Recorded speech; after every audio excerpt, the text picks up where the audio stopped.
Hello everyone, हम class 8th science NCERT को study कर रहे हैं और आज के इस वीडियो में हम इस बुक का चैप्टर नंबर 5 जिसका टाइटल है कोयला और पेट्रोलियम, इसके बारे में डिस्कस करेंगे। तो चलो स्टार्ट करते हैं। देखो, हम सभी डेली बेसिस पर अपनी मूलभूत आवश्यकताओं को पूरा करने के लिए विभिन्न पदार्थों का उपयोग करते हैं। अब इन विभिन्न पदार्थों में से कुछ पदार्थ ऐसे होते हैं जो प्रकृति में प्राकृतिक रूप से पाए जाते हैं और कुछ पदार्थों का निर्माण मानवीय प्रयासों से किया जाता है। तो वो पदार्थ जो प्रकृति में प्राकृतिक रूप से पाए जाते हैं, उन संसाधनों को, उन पदार्थों को प्राकृतिक संसाधन कहते हैं। तो क्वेश्चन ये उठता है कि क्या इन प्राकृतिक संसाधनों का हम निरंतर उपयोग कर सकते हैं? तो ऐसा नहीं है। कुछ प्राकृतिक संसाधन जो है उनकी मात्रा सीमित होती है, उनको आप रेगुलर यूज नहीं कर सकते हो, और कुछ प्राकृतिक संसाधनों की जो मात्रा है वो असीमित होती है, उनको आप रेगुलर यूज कर सकते हो। तो यहाँ पर क्वेश्चन किया गया है जल के बारे में कि जल जो है क्या वो एक असीमित संसाधन है या फिर सीमित संसाधन है। तो आप भी अपने विचार जो है वो कमेंट बॉक्स में बताओगे। देखो, मेरा ये मानना है कि जल जो है उसको जल चक्र के थ्रू दोबारा से उसकी आपूर्ति की जा सकती है, लेकिन जो शुद्ध जल है, जो मीठा जल है, जिसको पीने के लिए हम यूज करते हैं, अगर उस पानी का हमने ढंग से यूज नहीं किया तो हमारी आने वाली जो पीढ़ियां है उनको काफी कम मात्रा में शुद्ध जल की आपूर्ति हो पाएगी। ओके, तो प्रकृति में विभिन्न संसाधनों की उपलब्धता की दृष्टि से प्राकृतिक संसाधनों को व्यापक रूप से दो वर्गों में बांटा गया है। एक टाइप है अक्षय प्राकृतिक संसाधन और एक है समाप्त होने वाले प्राकृतिक संसाधन।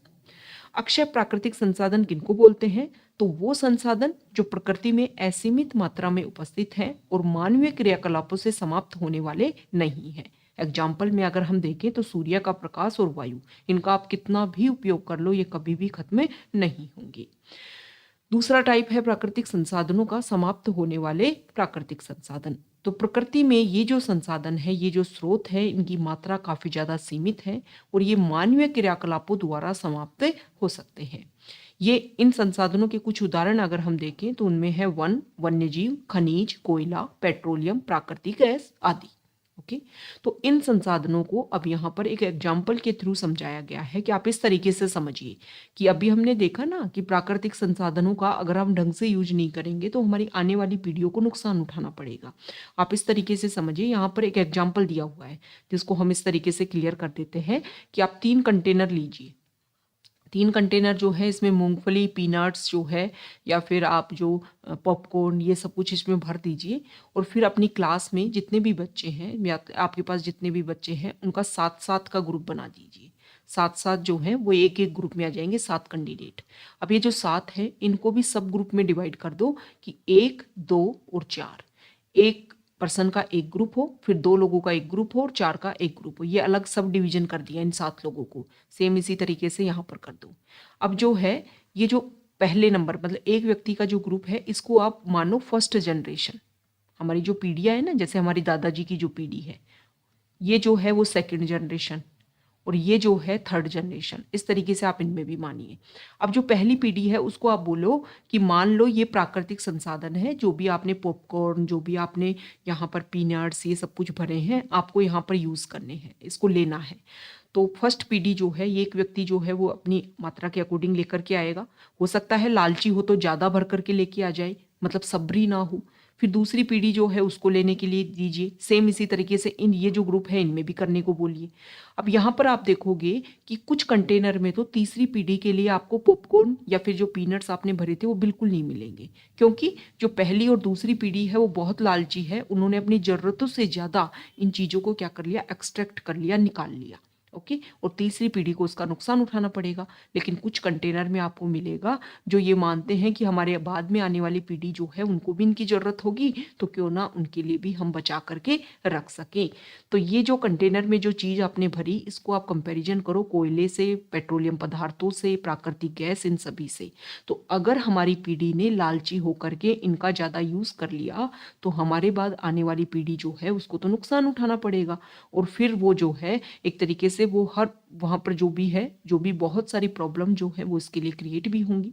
तो इन सारे इश्यूज के लिए फोकस ये करना है कि जो भी पीढ़ी है उसको इस तरीके से यूज करना है कि बर्बाद नहीं करना है, वेस्ट नहीं करना है किसी भी चीज का, सिर्फ अपनी जरूरतों के अकॉर्डिंग जो है वो चीज को लिया जाए।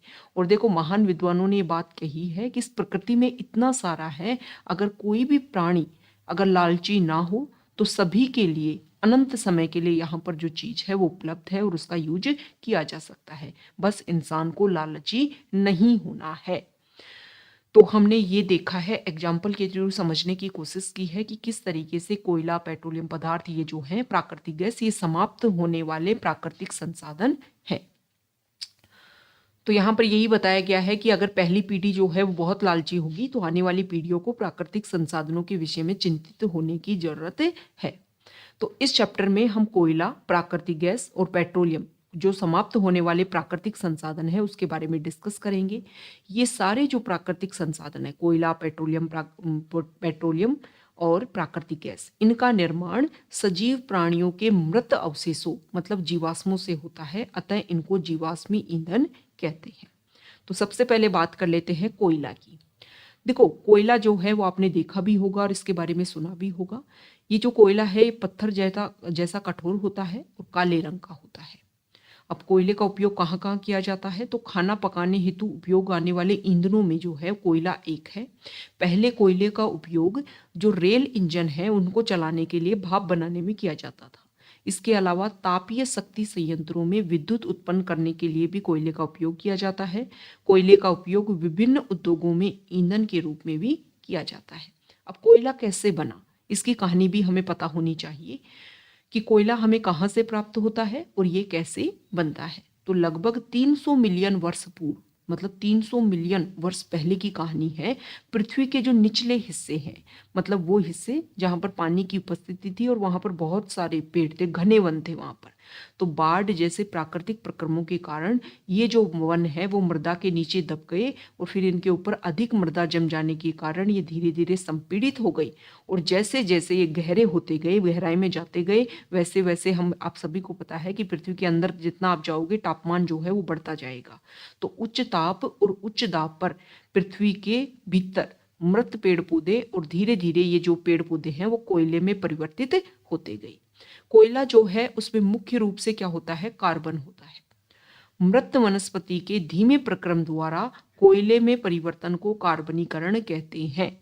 मतलब जो पेड़ पौधे नीचे जाकर के जमा हो गए और धीरे धीरे एक प्रोसीजर चला जिसमें जो पेड़ पौधे हैं वो कोयले में परिवर्तित हो गए और इसको बोला जाता है कार्बनीकरण। अब देखो, क्योंकि ये वनस्पति के अवशेषों से बने हैं, मतलब पेड़ पौधे से बने हैं, अतः कोयले को जीवाश्म ईंधन भी कहते हैं। ओके, अब यहाँ पर आपको चित्र में कोयले की जो खान है वो दिखाई गई है कि किस तरीके से धरती को खोद करके कोयला निकाला जाता है। देखो वायु में जब गर्म किया जाता है कोयले को तो कोयला जो है जलता है और मुख्य रूप से इसमें कार्बन डाइऑक्साइड गैस निकलती है। तो उद्योगों में कोयले के प्रक्रमण द्वारा, मतलब कोयले का यूज करके उद्योगों में कुछ प्रक्रिया की जाती है और इससे कुछ उपयोगी पदार्थ बनाए जाते हैं, उपयोगी उत्पाद बनाए जाते हैं, जैसे कि कोक, कोलतार और कोयला गैस। तो सबसे पहले बात कर लेते हैं कोक की। कोक जो है एक कठोर, सैरंध्र और काला पदार्थ है। कोक कार्बन का लगभग शुद्ध रूप है। कोक का उपयोग इस्पात के औद्योगिक निर्माण और बहुत से धातुओं के निष्कर्षण में किया जाता है। तो देखो जो भी हमने पढ़ा उसका कहाँ कहाँ पर क्या उपयोग है ये आपको पता होना चाहिए। अब सेकंड है कोलतार, जिनको कोयले से आप एक प्रक्रिया के द्वारा बनाते हो। कोलतार एक अप्रिय गंध वाला काला गाढ़ा द्रव होता है और कोलतार जो है वो लगभग 200 पदार्थों का मिश्रण होता है। कोलतार से प्राप्त उत्पादों का उपयोग प्रारंभिक पदार्थों के रूप में दैनिक जीवन में काम आने वाले विभिन्न पदार्थों के औद्योगिक निर्माण में, मतलब कोलतार जो है इसका उपयोग औद्योगिक निर्माण में उद्योगों जैसे संश्लेषित रंग, औषधि, विस्फोटक, सुगंध, प्लास्टिक, पेंट, फोटोग्राफिक सामग्री, छत निर्माण सामग्री आदि में इनका उपयोग किया जाता है। सबसे इंपॉर्टेंट बात ये आपको ध्यान में रखना है कि मोथ और अन्य कीटों को भगाने के लिए जो गोली आप काम में लेते हो नेफ्थलीन की, ये भी कोलतार से प्राप्त की जाती है। आजकल पक्की सड़कों के निर्माण में कोलतार पहले यूज किया जाता था, अब जो है इसमें एक पेट्रोलियम उत्पाद बिटुमेन का उपयोग किया जाता है।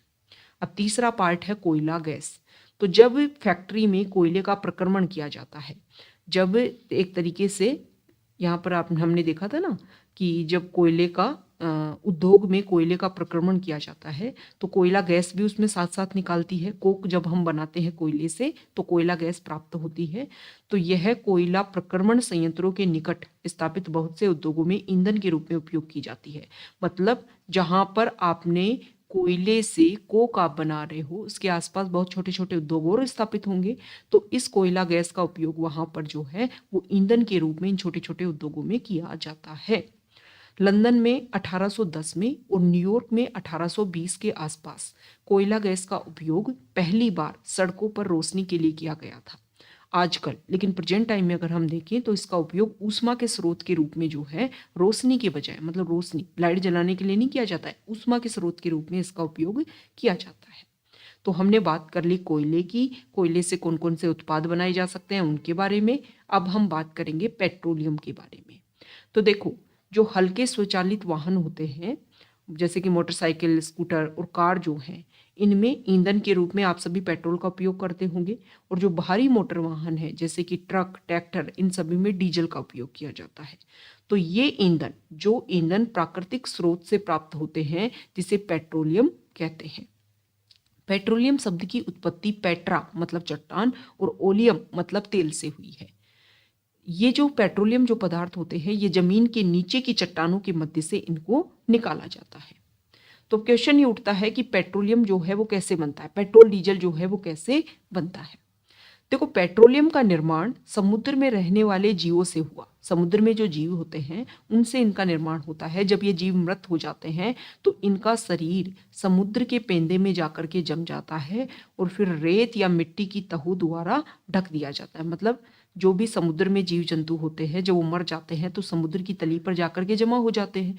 फिर उसके ऊपर आके मिट्टी जो है और भी अन्य जो है चीज़ें हैं जैसे कि रेत, ये सब इसके ऊपर जमा हो जाती है।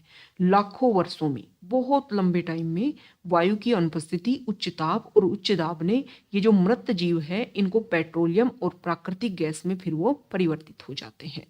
ओके, तो हम देखते हैं कि पेट्रोलियम गैस और पेट्रोलियम तेल और गैस की परत जो है वो जल की परत के ऊपर है। जल की परत के ऊपर जो है ये पाई जाती है, क्योंकि तेल और गैस जो है वो जल से हल्के होते हैं और इसमें मिश्रित नहीं होते हैं।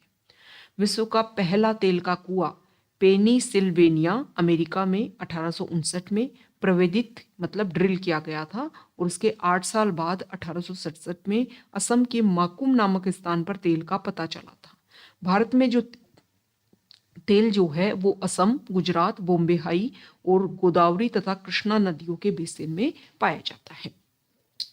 अब देखो, हमने तेल तो निकाल लिया, जो पेट्रोलियम है उसको तो निकाल लिया, लेकिन उसको हम परिष्करण कैसे करते हैं, रिफाइन कैसे करते हैं। तो पेट्रोलियम का परिष्करण की अगर हम बात करें तो पेट्रोलियम गहरे रंग का तेलीय द्रव है।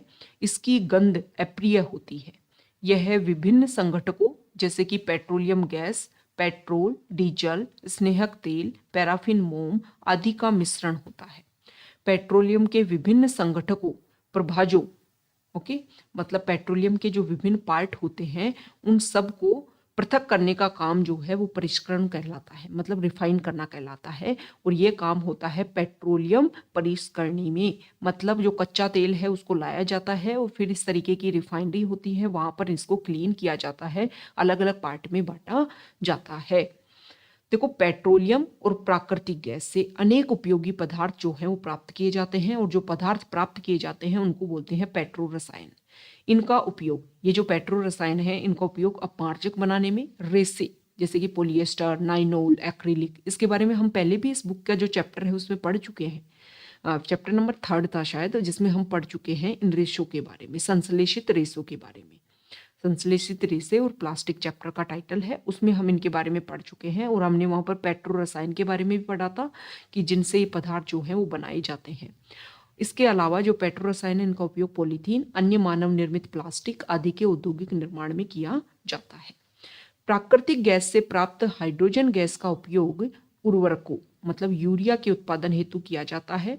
अपने बहुत अधिक व्यावसायिक महत्व के कारण पेट्रोलियम को काला सोना भी कहा जाता है। मतलब जो पेट्रोलियम है उससे बहुत सारे पदार्थ जो हैं वो बनाए जाते हैं, इसलिए इसको काला सोना भी कहा जाता है। अब देखो पेट्रोलियम जो है उसके विभिन्न संगठक और उनके उपयोग, मतलब पेट्रोलियम से जो अलग अलग पदार्थ हम बनाते हैं उनके क्या क्या उपयोग हैं। तो पहला है द्रवित पेट्रोलियम गैस, मतलब एलपीजी। तो घरों में और उद्योगों में ईंधन के रूप में इसका उपयोग किया जाता है। पेट्रोल का उपयोग मोटर ईंधन, शुष्क धुलाई के लिए विलायक का काम करता है ये। मिट्टी का तेल स्टोव, लैंप और जेट वायुयान के लिए ईंधन का काम करता है। डीजल भारी मोटर वाहन और विद्युत जनरेटरों के लिए ईंधन। स्नेहक तेल स्नेहन, पैराफिन मोम, मरहम, मोमबत्ती, वैसलीन आदि में। बिटुमेन जो है वो पेंट एवं सड़क निर्माण में काम किया जाता है। तो किसका क्या उपयोग है ये आपको पता होना चाहिए। तो ये हमने देखा कि किसके बारे में, पेट्रोलियम के बारे में। अब हम बात कर लेते हैं प्राकृतिक गैस के बारे में। तो प्राकृतिक गैस जो है वो भी एक महत्वपूर्ण जीवाश्म ईंधन है और इसका परिवहन पाइपलाइनों द्वारा सरलतापूर्वक हो जाता है। प्राकृतिक गैस को उच्च दाब पर संपीड़ित प्राकृतिक गैस सीएनजी के रूप में भंडारित किया जाता है। सीएनजी जो है इसका उपयोग ऊर्जा उत्पादन हेतु किया जाता है।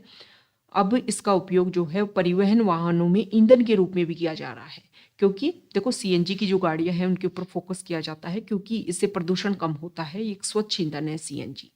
सीएनजी का अधिक लाभ यह है कि इसे घरों और कारखानों में सीधा जलाया जा सकता है, जहां इसकी आपूर्ति पाइपों के माध्यम से की जा सकती है। ओके, पाइपलाइन मतलब पाइपलाइन जो है उनका ऐसा जल बड़ोदरा, गुजरात, दिल्ली के कुछ भाग और अन्य स्थानों पर उपलब्ध है।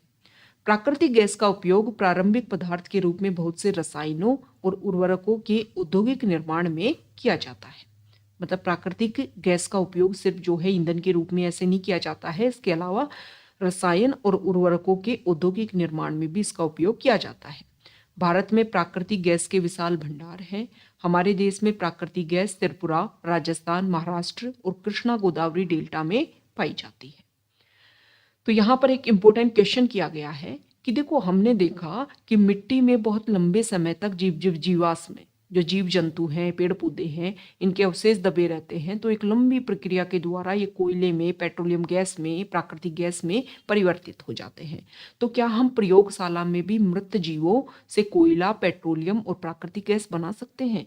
बिल्कुल नहीं, ऐसा नहीं है, क्योंकि ये सबसे पहली बात तो एक बहुत लंबा प्रोसीजर है, लाखों करोड़ों साल इसमें लग जाते हैं, बहुत ही धीमा प्रक्रम है और इसको बनाने के लिए जो परिस्थितियां हैं वो प्रयोगशाला में आप उत्पन्न नहीं कर सकते हो। तो इस तरीके से आप इनको प्रयोगशाला में नहीं बना सकते हो, नहीं तो बना नहीं लेते अब तक। क्यों फोकस किया जाता है कि कोयला, पेट्रोलियम पदार्थ जो हैं, प्राकृतिक गैस जो है, इनका ढंग से उपयोग करो।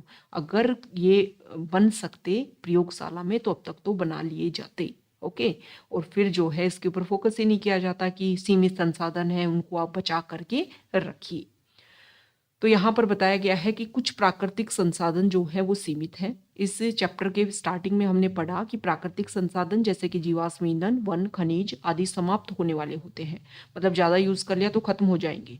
तो कोयला और पेट्रोलियम जो है वो भी जीवाश्म ईंधन है। मृत जीवों के ईंधन में परिवर्तन के लिए जो है वो लाखों वर्षों का समय लग जाता है। दूसरी ओर इनके ज्ञात भंडार कुछ 100 वर्ष और चलने वाले, अगर इसी तरीके से यूज करते रहे तो लगभग 100 साल और चलेंगे।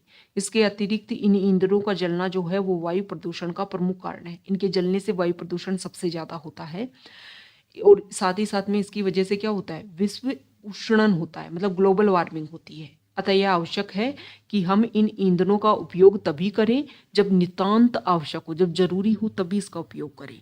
इसके परिणाम स्वरूप पर्यावरण बेहतर बनेगा, विश्व उष्णन का कम खतरा रहेगा और ईंधनों की उपलब्धता लंबे समय तक होगी। भारत में पेट्रोलियम संरक्षण अनुसंधान संघ PCRA लोगों को यह सलाह देती है कि गाड़ी चलाते समय किस प्रकार पेट्रोल डीजल बचाएं। इसके कुछ यहाँ पर पॉइंट दे रखे हैं कि जहां तक संभव हो गाड़ी को एक समान और मध्यम गति में चलाओ, स्पीड में मत चलाओ। कभी कम स्पीड है, कभी ज्यादा स्पीड है, इससे जो है वो तेल ज्यादा लगता है। यातायात लाइटों पर अथवा जहां आपको प्रतीक्षा करनी हो गाड़ी का इंजन बंद कर दीजिए। टायरों का दाब सही रखिए और गाड़ी का नियमित रखरखाव सुनिश्चित कीजिए। तो इससे आप जो है वो पेट्रोल डीजल को बचा सकते हो। इससे पोल्यूशन भी कम होगा, आप बचा करके भी रखोगे, आपकी गाड़ी भी सुरक्षित रहेगी और जो हमारे प्राकृतिक संसाधन है उनको भी हम बचा पाएंगे। तो अब देख लेते हैं हम चैप्टर की समरी।